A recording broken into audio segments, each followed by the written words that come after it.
Good to see you. Your books are not here yet, but I have your names. So for the big yellow, kind of yellow baptized one, I will find you. I will give you a book. Can everybody hear me, or do I need to use that one too? Is that better? Okay, let's do it. I had a request last time to sometime explain the Luther Rose, or Luther Seal as it's called. So I'm gonna, and we have the one up front, but it's not colored. So I think, Marco, that ought to be our first slide under Luther. Death, money, and sex. My husband said, do them in that order so people stay. To the, that's what he said.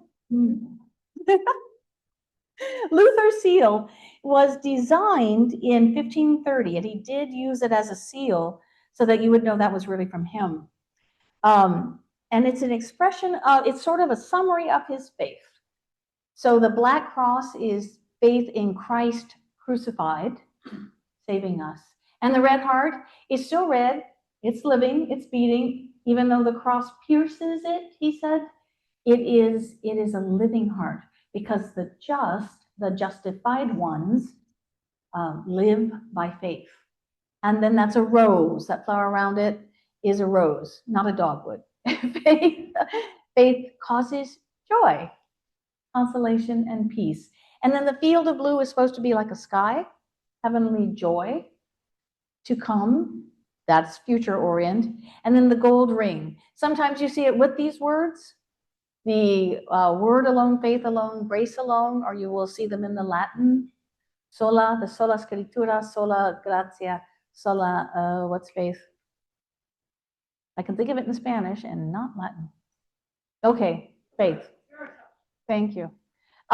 Is the symbol the same as your wedding ring? You probably know that your wedding ring symbolizes endlessness, eternity. Okay, there you go. We don't talk about Bruno. Well, no, we do talk about Bruno. We also talk about death, money, and sex. And they did too, back then, quite a bit. It wasn't until like the 1800s that those subjects got a little bit, we didn't talk about those things. But Luther did. And so we're going to talk a little today. And certainly it's been 500 years. So some of this sounds odd, outdated, and you can tell me what you think about these things today. So Luther died at 3 a.m. February 18th, 1546 at age 62. We know that really exactly. It was well chronicled. And in fact, as soon as he died, they made a plaster cast of his face. It's called a death mask of his face. It's at Luther Seminary. They delight in showing you this thing.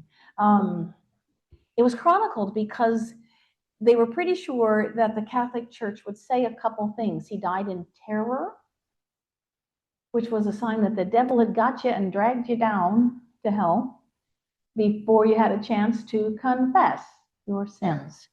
And so they were hanging around there waiting for him. He did not die that way. He died lucidly. He did confess. And a few Sundays ago, I told you what was in his pocket, the little scrap of paper that says, we are all beggars. It is true. But that for him meant, and Christ gives grace. So we know about his death. Justin Jonas is the one who was sure that false rumors would be circulated, and they were actually. So he died confessing what he had taught. He did not die surrounded by family. He was back in Eiselbad, where he was born. He was there to mediate a disagreement. So why all that? Why all that? We got to know what he said. We got to know, what he did last, because purgatory was a thing in the Middle Ages. And death was terrifying. There they are, all in purgatory. Even those in a state of grace, because of purgatory, feared a fiery realm near the center of the earth, close to hell, which was supposed to be there. And souls would undergo punishment left over. That wasn't because if you had done your penance not quite right. And it was called temporal punishment. So vengeful angels would take you down there and torture you. What a lovely thought, right? And you all know, right, that this is not biblical. We know this, okay? But so the lesson was behave. It was a means of control. It was a behave and do your penance. It was believed that really only the very wicked ones, the Jews and the Muslims, were going to go to hell. This is 500 years ago, okay? This is also some of what caused the Reformation. And it wasn't only Luther. We think Luther, Reformation, just those two. There were others out there with some different ideas from the church of their day. So Luther did not see death as leading to purgatory. He saw it as a final liberation. This was going to be liberation from sin and death because of Christ. And he believed that his baptism he held very close. And he believed that baptism was a daily little dying to that sin and a chance to rise. So you could live a freer, better life. And then finally in your death, you will be liberated. And you become fully a new person in Christ. So he confessed the truth of the gospel. We are all beggars. It is true. And Christ redeems us. The idea of a peaceful dying, truly peaceful, that word is shalom. Do you know the word? Shalom. And we find it first in Genesis 15:15, and it is used in the context of death. Now it's much broader. It's a greeting and it's an offering of blessedness and peace. But it was used first as a context for death. The Lord is promising Abram, not yet Abraham, he's Abram, offspring. And if you remember, they were really old and they had no kids yet. But the Lord says, you will, and the land. And he says, and as for you, for yourself, you shall go to your ancestors in shalom. You shall be buried in a good old age. So it is meant to be a kind of peacefulness. Isn't always. I don't know if anybody's, but that is what Luther thought of it as and had. He preached about how to do it. It's called ars moriendi, the art of dying. Now, we don't usually teach this, but there's something to be said for it. And it starts way before it's a thing. There are 4 things he taught about. He expected to die any time. He knew they were after him. He knew that he would be martyred for taking on the church. And he thought, so death back then also was really present. Their pandemic, what was it? 50% of the population died. Was that the Black Death? Yeah. Thank you, those who know. Death was pretty present for all of them. So he said, be confident and realistic. Death is frightening even for Christians. That's just true. Death is frightening. We've never done it before. Yeah, it's scary. So, okay, death is frightening. The heathens, this is from 1 Corinthians 15. The heathens have wisely said he is a fool who is afraid of death, for through such fear he loses his own life. And he said, well, that'd be fine if any of us could do it. That's great advice. If any of us could do it. So he said, no. The fear of death is natural. And the spirit may be ready, but man, that body don't want to let go. It's hard. So he says, okay, so plan for it. And he says, for a Christian, it's fundamentally different. Because you know who's got you. You know who's got you in life, and you know who's got you in death. So he says, so think about it ahead of time. The right time to think about death is before it happens. And he was very big on doing a will and getting all your affairs in order. He says, think about it when it's not so scary, when it's far, when it's not present, not real. And make sure that those you leave behind will be okay. Because Ars Moriendi, the art of dying, takes a lifetime to learn how to do that well. He likened it to a graveyard, which he called an acre of grain that will sprout again. And graveyards used to be right around the church. So to go to church, you had to walk through the graveyard. Yeah, some of those old churches still there. And he said, so it lost some of its fear that way. And you went all along knowing that that grain would sprout. But he said, and he was a big believer in devils. Dang, he's got evil spirits and devils. He thought they were real. He was sure that we talk about, there was the devil made me do it, and we talk about our demons and other things. For him, he really personified that. And he said, it is an evil spirit that frightens us at death and keeps us from seeing life, grace, and salvation. But he was like, that's normal. So put your finances in order and put your soul in order. Take care of your stuff.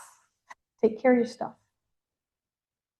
We did a few years ago, there was a little pamphlet that we gave out called The 5 Questions That You Ask. It's probably time to bring it out. And it is one way of putting your affairs in order. When Ralph died, the family walked in with this. And it has a way to say, okay, I need to say I love you. I need to hear that you love me. I need to say I'm sorry. I need to hear that that you forgive me, and I get to say that. These are things you want to settle spiritually. But it also has in that pamphlet what you might want your service to look like, so that the family has an idea when they walk in. So when I say, oh, what was mom's favorite scripture? They can go, look at this. It's just really helpful to, however you do it, to kind of get some of those thoughts down for your loved ones. Hey, any questions about that? Very practical guide. And then the last thing he said, hang on to the sacraments. Hang on. Because for him, those were the means of grace. Remember, we discussed them the first time. Those were actually the elements of grace. So hang on to a sacrament as a sign and testimony that Christ's life has taken over your death. It is a sign and a promise of my salvation that does not lie to me, because God himself has promised it. And he cannot lie in either words or deeds. But the baptism and the communion. And that is why also as the end of life comes, you call the pastor, you call the pastor and they'll come. And it's not the last rites, but it's darn similar. And we come with our communion and we come with our oil to mark on the forehead again the cross of Christ and the promised Holy Spirit. And then if those who want it, communion. Before that, when you're not so ill, I'll ask you what flavor of milkshake you want. That seems more popular. But there at the end, we want the things that for us have promised grace. So any questions about that? Does anything seem a little weird or funky about that?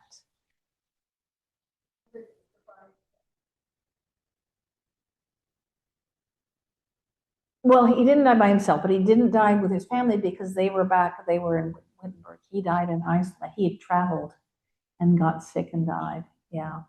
He was not with him. Katie was not with him when he died. Mm-hmm. She outlived him by about 6 years. And despite his preparation, she was poor ever after. Yeah. How many? I'm sorry, what? 6. They had 6 children. She got pregnant with the 7th, but miscarried. One died at 8 months, and a little girl, and one died at 13 in Martin's arms, and that shook him bad, as it would, right? So it took a while to recover. Yeah.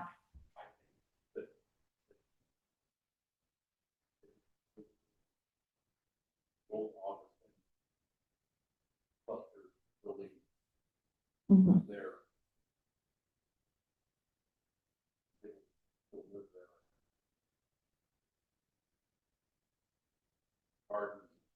She did. She lost the farm. There was a farm, apparently. And some people did, there was a war on. So war will make you, yeah, the peasant. So some of that, yeah, she just didn't have as much as she had before. But she did. She was able to live, and some of his supporters sent money to her to support her. All right. So that is for Luther. Death becomes not a thing to be feared, but a thing of great release. Not a thing to look forward to. He said death is a penalty. We're right. It's a penalty. It's a right to be. We want life. We seek life, and it's right to that you might fear it, but don't let that override the faith that you know is true, the promises that you have held from God. Try to hold on to that, and if you can't, yeah, he was very practical. In many, as when we get to sex, you'll see he was very practical in many regards. He was not as practical about this one, money. He was not so practical about money. And in fact, Katie kept the money because it was known that Luther would give it away too freely to ne'er-do-wells. He was a soft touch. So be right here if you want. Okay. Money is not the Lord of life, but it is a gift of God for serving the neighbor and building the community.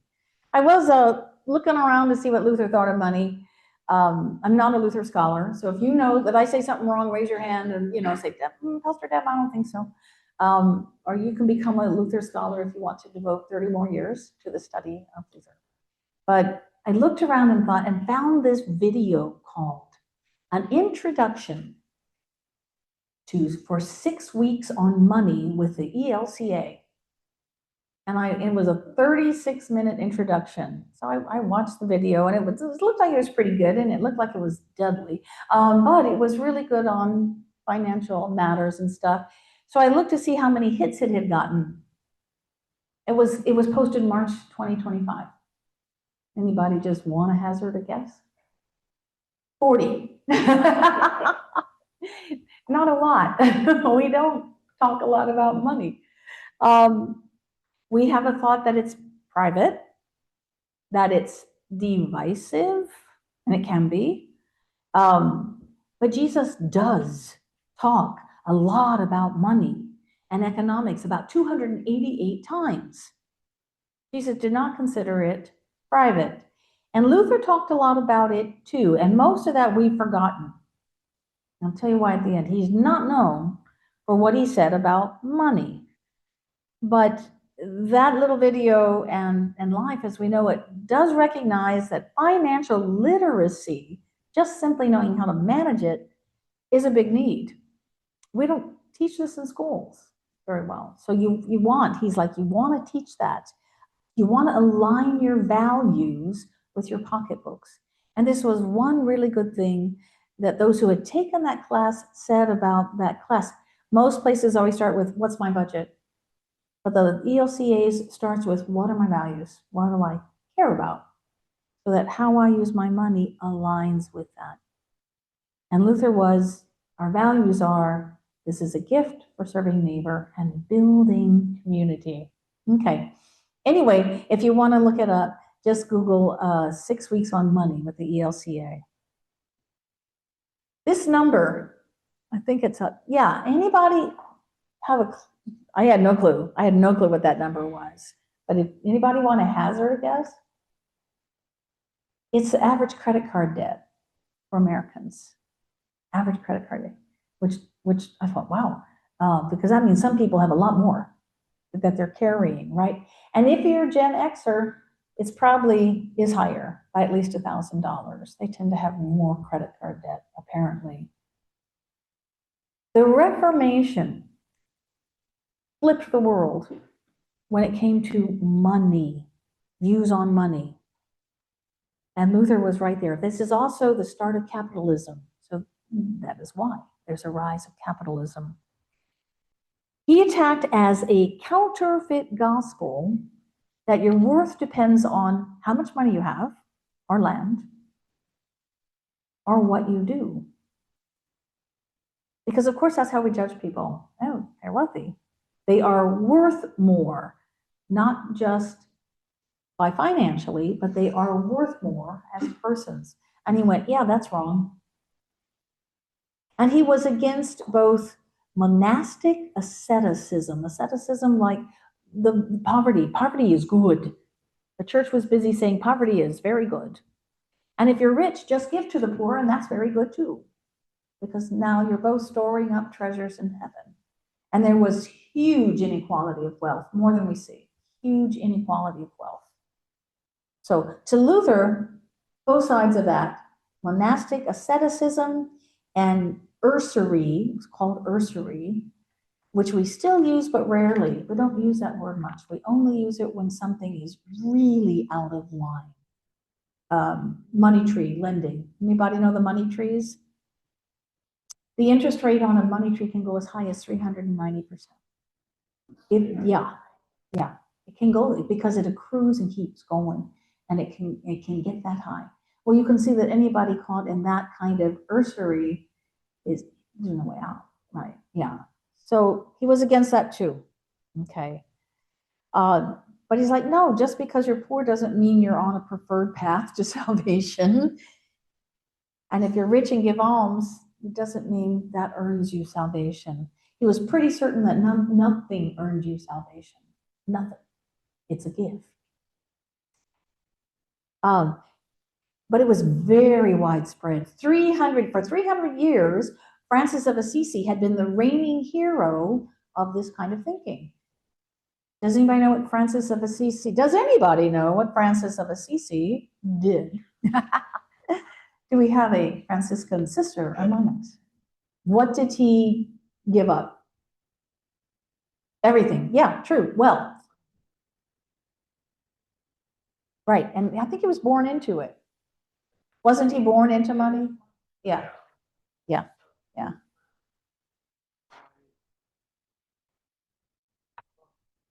Yeah. So he gave it up and he did wonderful things. And we all love Francis of Assisi, frankly, don't you? I mean, yeah. And Luther said, no, he's a fool. That man is naive. You can see why Luther was so popular everywhere. he's a fool for supposing that the money is evil. And I don't actually know whether Francis thought that. But Luther said it's not the money. The problem is not the money. The problem is the people and how they use it. The greedy misuse it by trying to acquire lots of it. And the monastics misuse it by struggling to totally renounce it. And the result is personal insecurity because you're placing all your trust in self-achievement, one kind or the other, not God. And meanwhile, the neighbor who needs it is neglected. So he said this: if God has given you wealth, give thanks to God and see that you make the right use of it. This is why Lutherans don't have good hard answers to anything, right? It doesn't say, okay, exactly what is the right use of that? Yeah. That's what he wanted to see. Capitalism is increasing, and it is essentially how we use money to make money, right? And he thought this was anathema. He was totally against a credit economy. Credit was about 50%, 50%. So thought all of you with money who are loaning to the poor who have no money and charging 50%, that is wrong. He thought capitalism divorced money from human needs by defrauding the poor.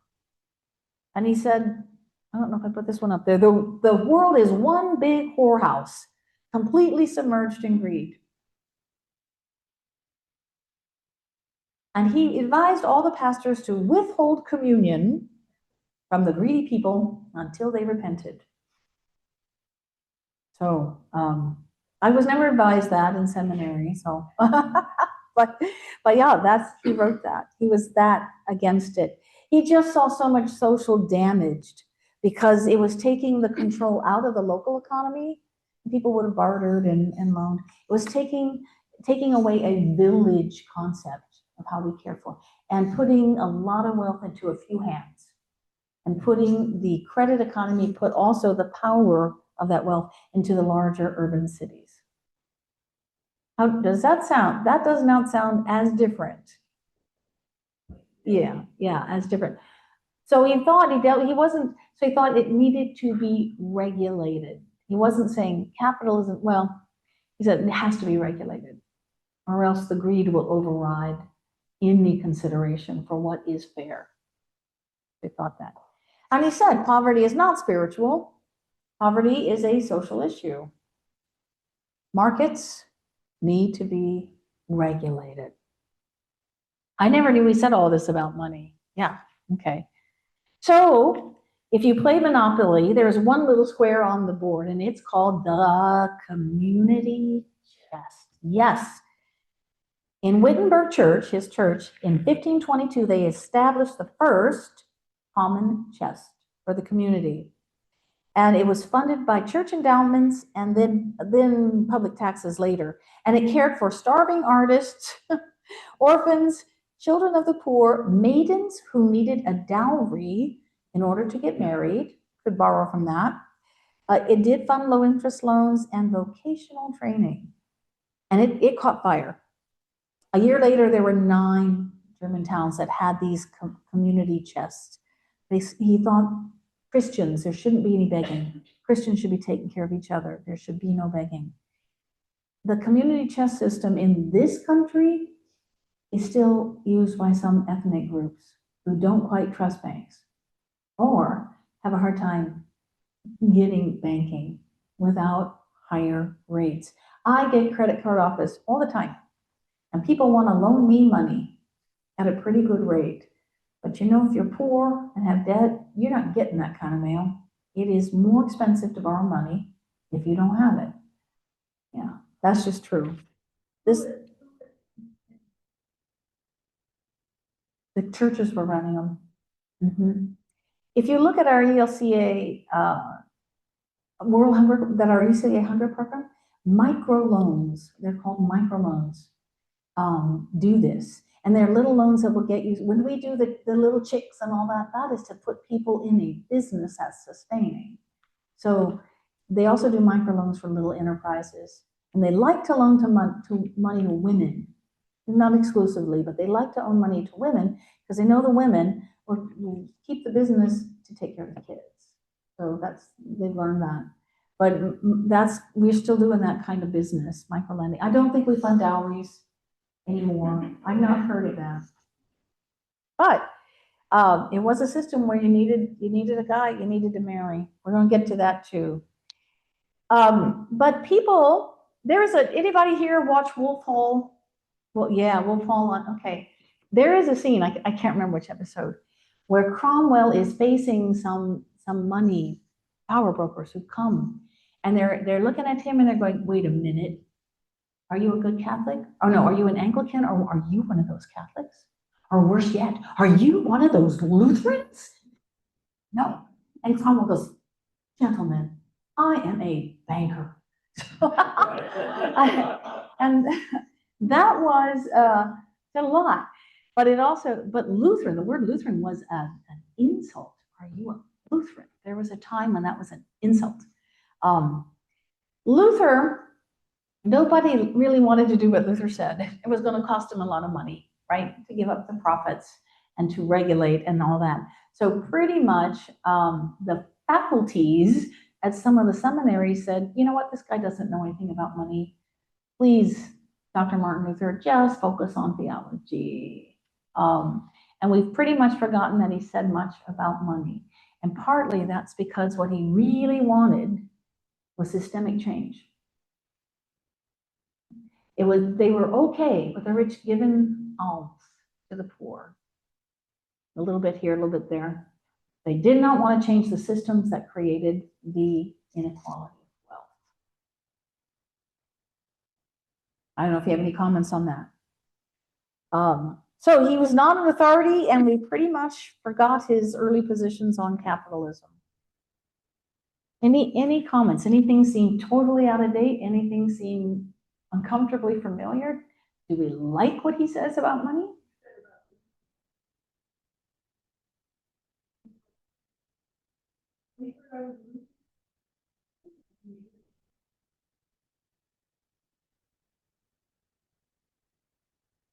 They did hate Hitler, the Lutheran Church.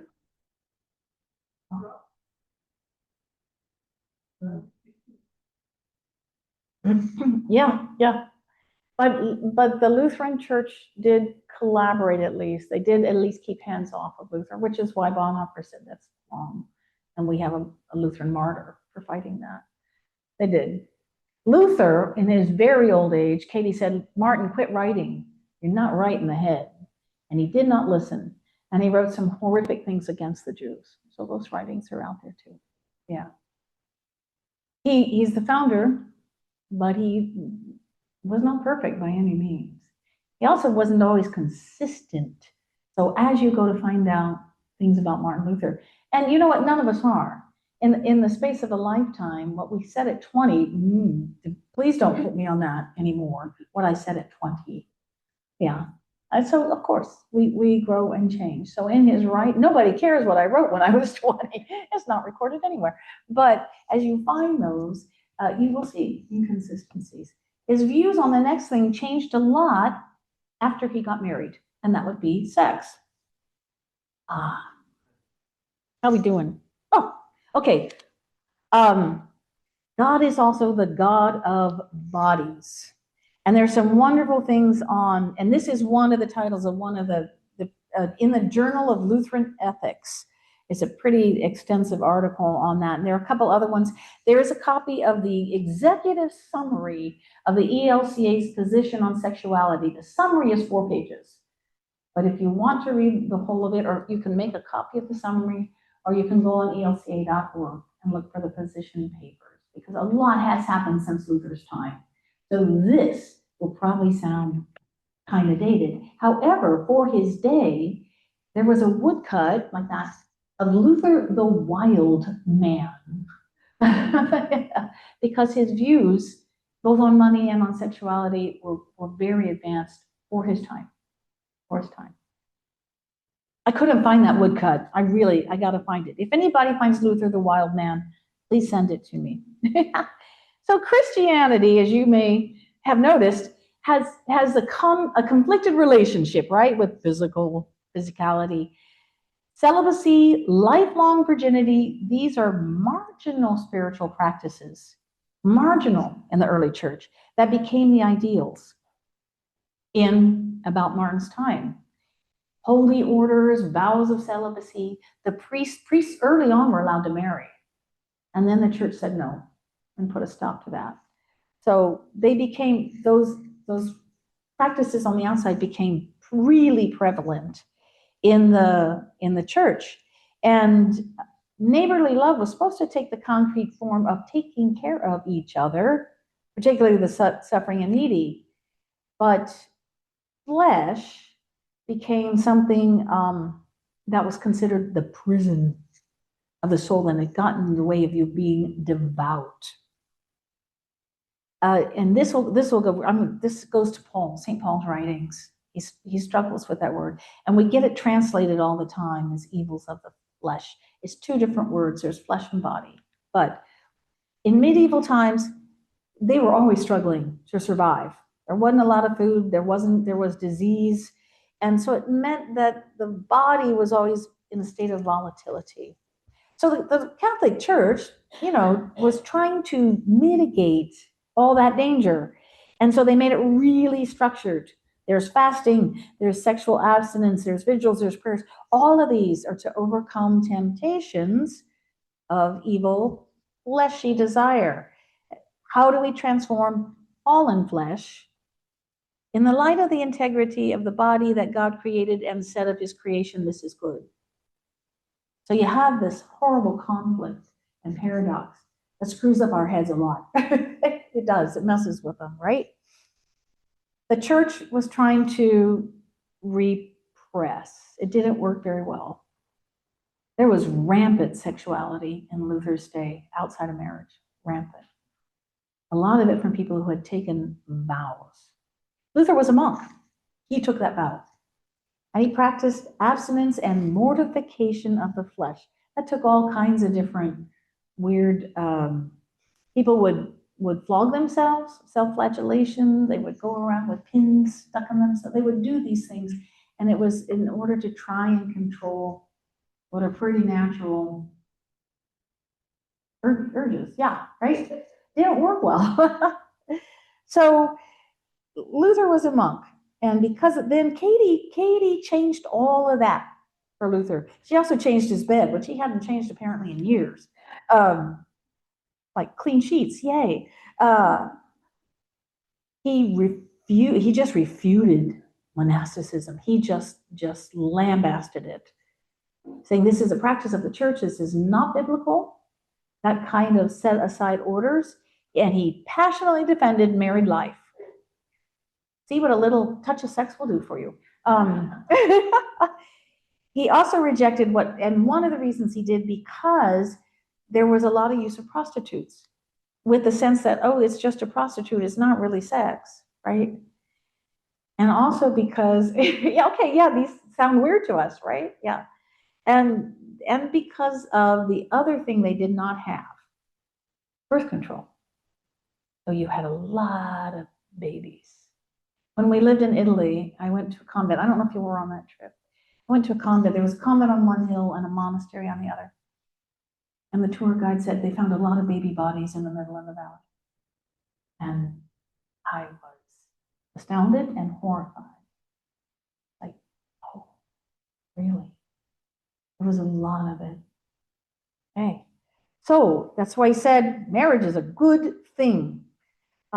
He had a sense of two worlds. The two worlds of Luther: the body is good, the body gets us in trouble. Both are true.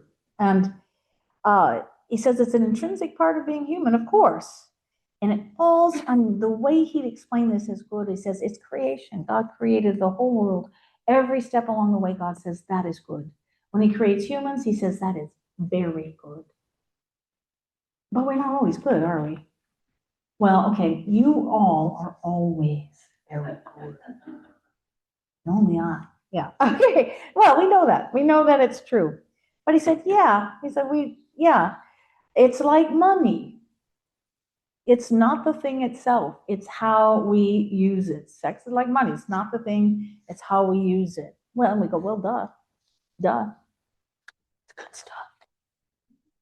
How are we going to use it? And so his understanding of it reflected his social context too. A human being is spirit, soul, and body. The spirit was the highest, noblest part.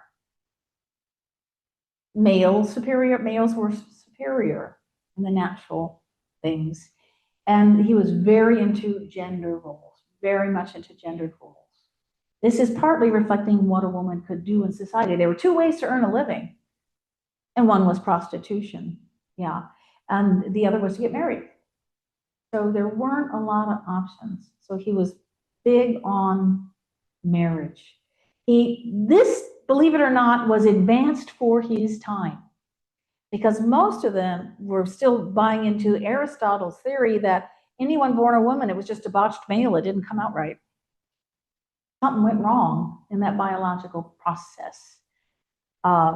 Reproduction gone awry. But he said things like, women have narrow shoulders and wide hips, and therefore they should be domestics. And because their very body shape is a sign from the Creator that they should be limited to activity in the home. The ELCA's position on sexuality does not still agree with Martin Luther's statement about that. Okay, right. So he did not see women as equals, but he was more egalitarian, more progressive. Katie apparently was bossy too. I think it might have helped. Oh, okay. But what he did say trumped natural law, God ordains this, is gospel. Again, gospel always trumps law. And the gospel says, take care of your neighbor. Your own family, take care of your neighbor. Okay? And he did say that sexual drives are powerful both in men and in women. That wasn't even a consideration, but that's true for both. Unlike the church says that is just for procreation. And we are weird mammals. You know more about this than I do. Most mammals, go to procreate when the female goes into heat, right? Humans don't work that way.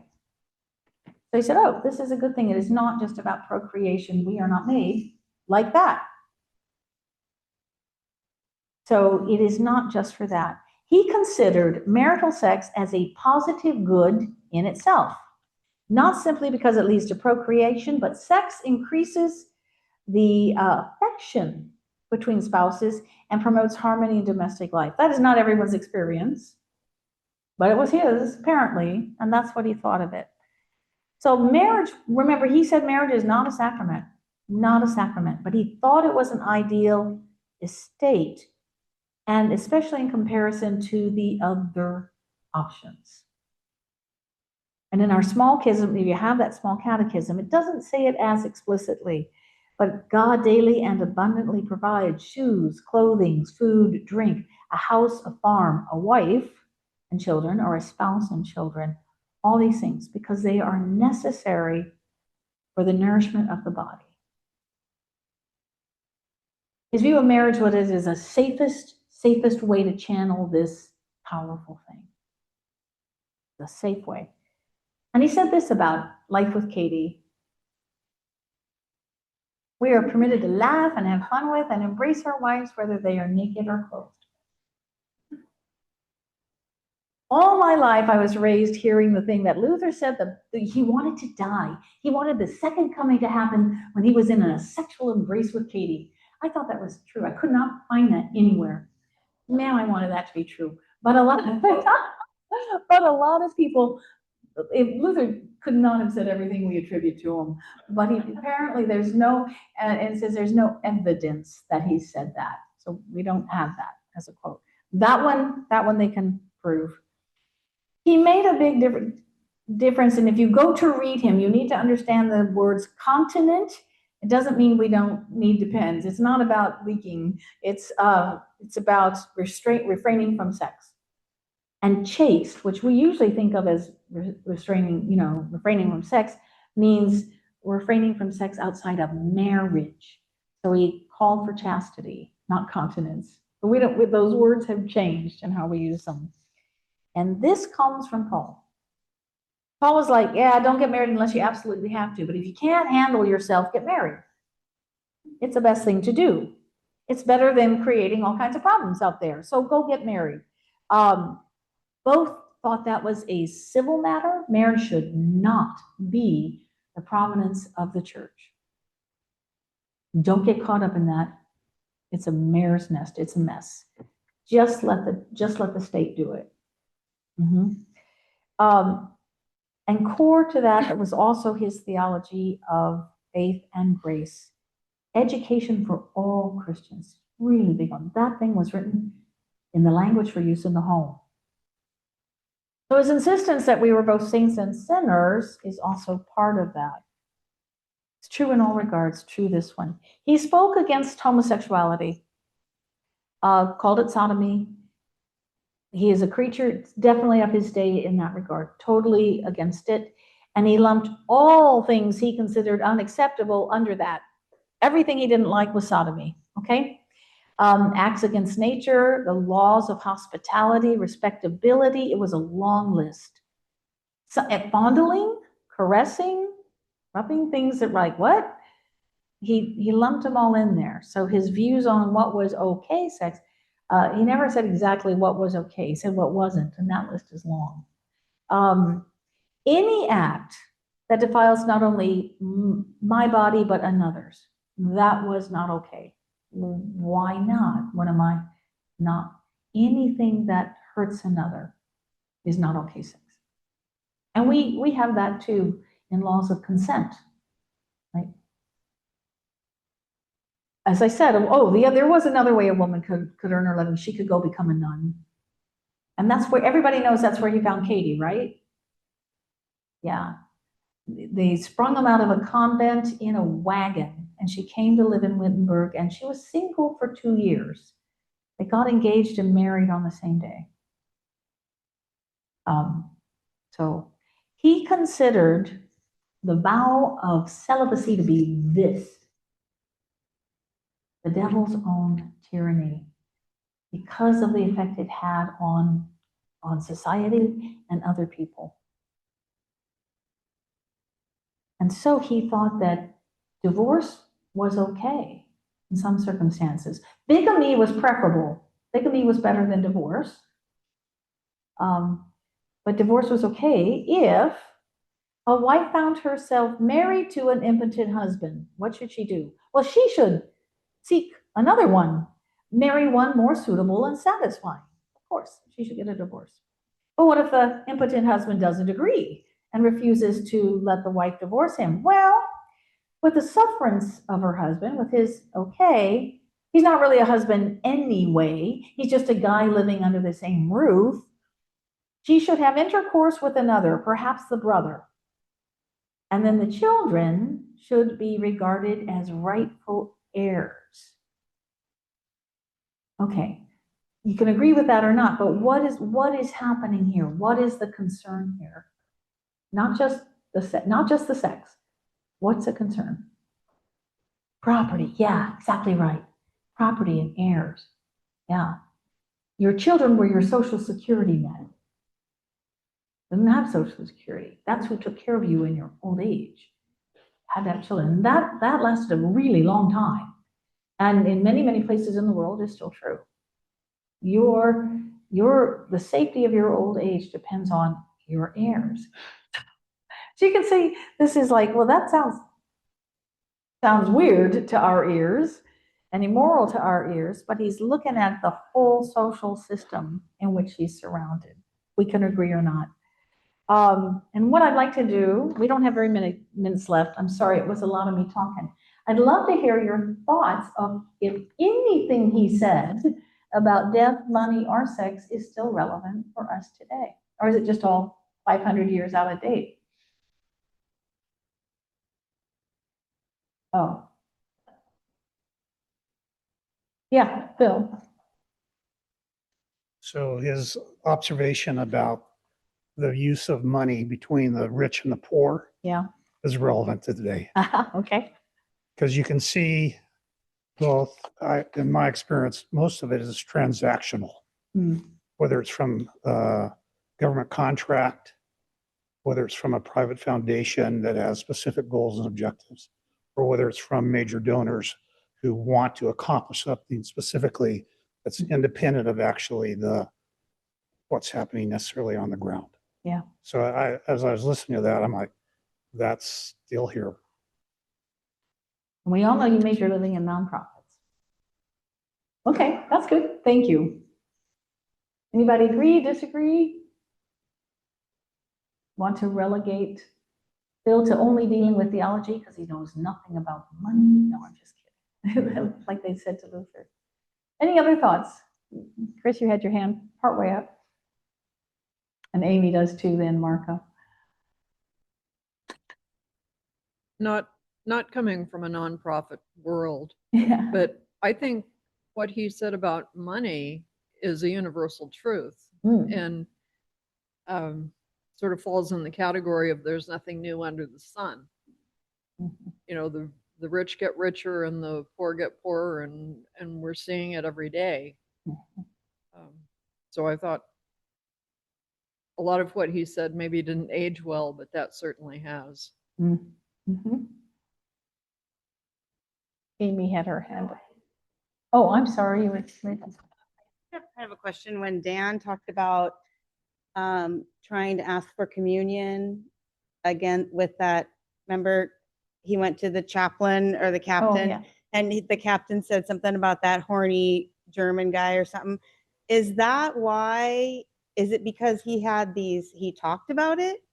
Oh, yeah. Is that why he was labeled as that? Because he married. He turned his back on his vows. That's why he got engaged and married the same day. Because all the rumors were like, oh, they've been living together. They've been screwing around together for years and years. So partly it was that. Yeah. And because he spoke so strongly, yes, he spoke so strongly against the vows and the monastic life. He did.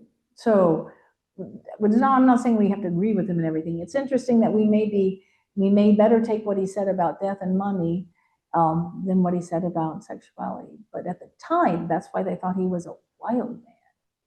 Yeah. He hadn't left the monastery when he met Katie. Yeah, he was out. He went out for a while. He was excommunicated. That still exists. The Catholic Church Yeah. has not rescinded that papal bull. It's called a papal bull when the Pope says that. And I think that, and have you seen it? Anybody traveled over and seen it? There's posted that excommunication, and then I think at the 500th anniversary, almost everything, all the big ones that the Catholic Church and the Reformers disagreed about has been resolved and settled between the two churches. I believe that is what's posted next to it. You can see the resolution of 500 years of history there. I mean, that doesn't mean that that doesn't mean priest Mary and all of that, but his big theological points, grace, the state of grace, all of that. There's no real disagreement. Again, a lot of it is what are the constructs of society. Yeah.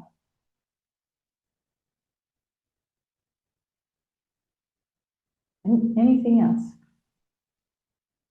Some of what he wrote was okay, that he was against came from an older Roman. You looked it up. Somebody told me it came from the Roman catechism, and then I looked it up. A lot of that, he was very, very much a product of his time, as we all are. As we all are. It's really hard not to have your social location. Does everybody know the term social location? Yeah. Affect your view. How are you going to do that? Yeah. How are we going to be a fish out of water, looking at water? Not quite do it.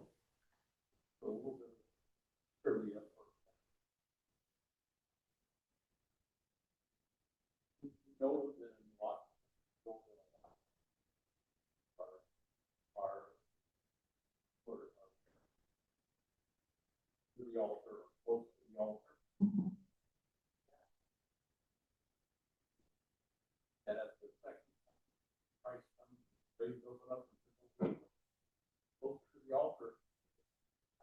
Oh, it's an autostrada. Yeah. The Autobahn way. Okay. I didn't know that. Other thoughts? You could, there you go. Just stop.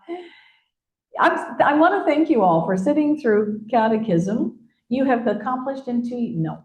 If you took the 2-year course, of course, you would have much greater depth of understanding and talking and conversation.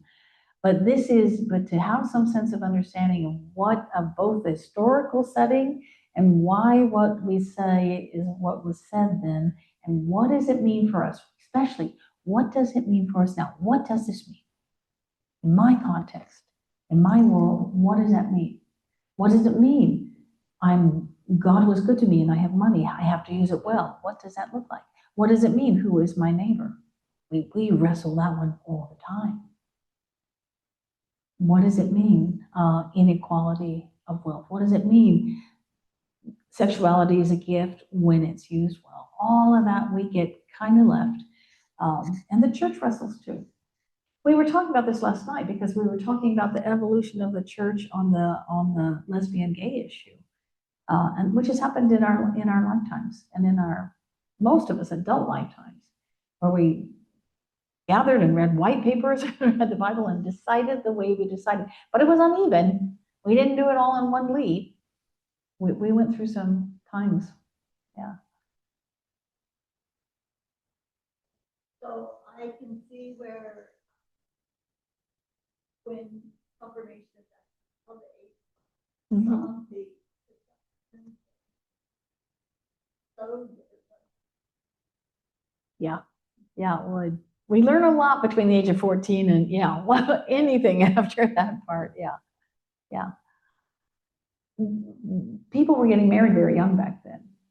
And there were even weddings, there were pseudo weddings between young teens who said, I marry you. And that then they struggled to say, okay, does the church recognize that as a marriage? Because now these kids have been acting like a couple, or what do we do about that? So, yeah. Birth control changed a lot of things in this country or in the world. I don't think we even really realize maybe how much, yeah, or enough later. Mhm. Thank you, guys. Okay. Oh, thank you. Yeah. Now, when do you want to put on your little white gowns and come up there? No.